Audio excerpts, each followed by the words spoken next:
But yeah, what we are is we are a collection of professional artists who come together to improve our collective industry in the Valley. Yeah, we do it by doing exactly what we've been doing in the past 8 years. We have a art space here that has dues as low as possible for artists. We let artists keep 100% of all the sales. We do shows every month, big fun themed shows. You just got to show an interest. You got to walk through the doors and just ask me. Cool. We have a website you can go on and do a little application on there, or you can just come in and drop in your name in the hat. What we do is anytime we have an opening, we go down the list of artists, we contact everyone and see who's still interested, who is available, and then we just set up simple little interviews. I have a small member committee that helps make the decisions with me, and then we add whoever we think would contribute the most or get the most out of the gallery. Dude, that's what's up.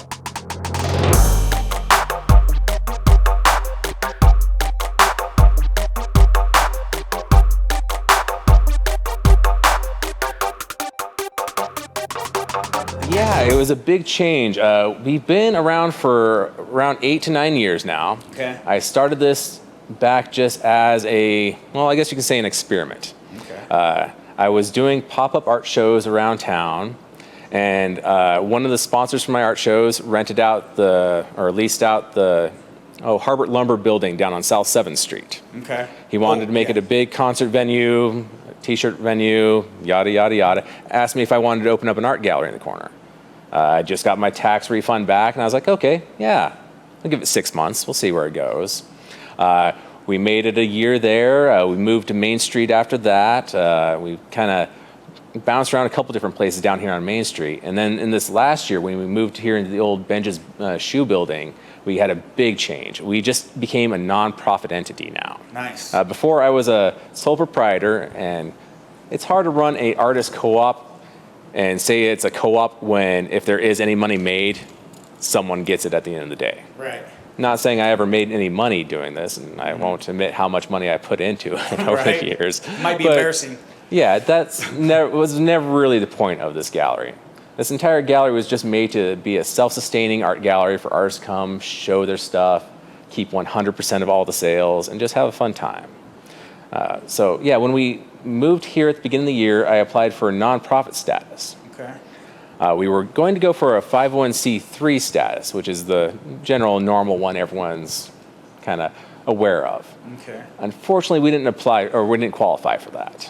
Okay. It wasn't due to a lack of artistic or educational value. It was just because we are a member due-driven art gallery. That means all the members here pay a monthly due for membership, and by doing so, they, have their free space to hang their art, and all that money goes directly paying the rent.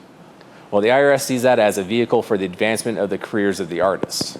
Okay. So even if we did a class every 5 minutes, we wouldn't have qualified for 501c3. So you guys got 501c6. C6, Which yes. is the difference of? Can you explain Well, that? we are a artist league now. Okay. It's 501c6 is for trade businesses, trade leagues. It's actually the same category the NFL is in, as funny as it sounds. Oh, nice. But yeah, but what we are is we are a collection of professional artists who come together to improve our collective industry in the Valley. Yeah, we do it by doing exactly what we've been doing in the past 8 years. We have a art space here that has dues as low as possible for artists. We let artists keep 100% of all the sales. We do shows every month, big fun themed shows. And we also get people in looking around. Oh yeah, fun themed events. We also work with other nonprofits around town. Like we're good friends with the Veterans Art Center and like to do a benefit for them every year. That's cool. And then we just help contribute as much as we can to the artistic scene here. So how does, I know like the nonprofit status that makes it so that you're able to write stuff off maybe, and then or how does that work as far Unfortunately, as that's the one big difference business-wise? between us, the C3 and C6, is any donations we get are not tax deductible.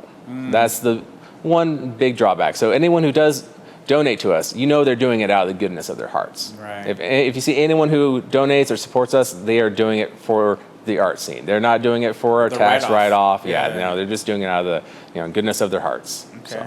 So Sarah, there's an artist in the Valley, and they're like, man, I love that gallery. And all the events they have. There's a lot of people going in and out of that place. How do I get on there? You just got to show an interest. You got to walk through the doors and just ask me. Cool. We have a website you can go on and do a little application on there, or you can just come in and drop in your name in the hat. What we do is anytime we have an opening, we go down the list of artists, We contact everyone and see who's still interested, who is available. And then we just set up simple little interviews. I have a small member committee that helps make the decisions with me. And then we add whoever we think would contribute the most or get the most out of the gallery. Dude, that's what's up, man. Yeah. So there's a level of like, it's you got to be about it. You want to make sure that the artist is really about it. And We prefer people who really get the most out of the gallery. Yeah. For example, I've had people come from up north in state, amazing art, but I straight up ask them, are you going to be able to come to shows? Are you going to be able to change out your art? Are you going to be participating? Do you want to teach any classes? And they are honest, no, I'd be up here once a year to change out my art. And I got to be frank with them, tell them yeah, your art's amazing, but I would probably choose a local person who might be even more at the beginning of their art journey than you, just because I want people to really show up and get the most out of it. And you're creating, I think what's different than probably a lot of places that I've known about is, as far as galleries, is creating a lot of community, right? Yeah. Through events. Well, we have a wide variety of artists here. I cultivate a good swath here. We have people who've been doing this for years and even decades. And then we have people, this is their very first gallery experience. Wow. I mentioned I'm not a high school dropout, but just because they kicked me out, I by no means should own an art gallery. I just did it. And I like to provide that same opportunity for other artists as well, too. That's cool.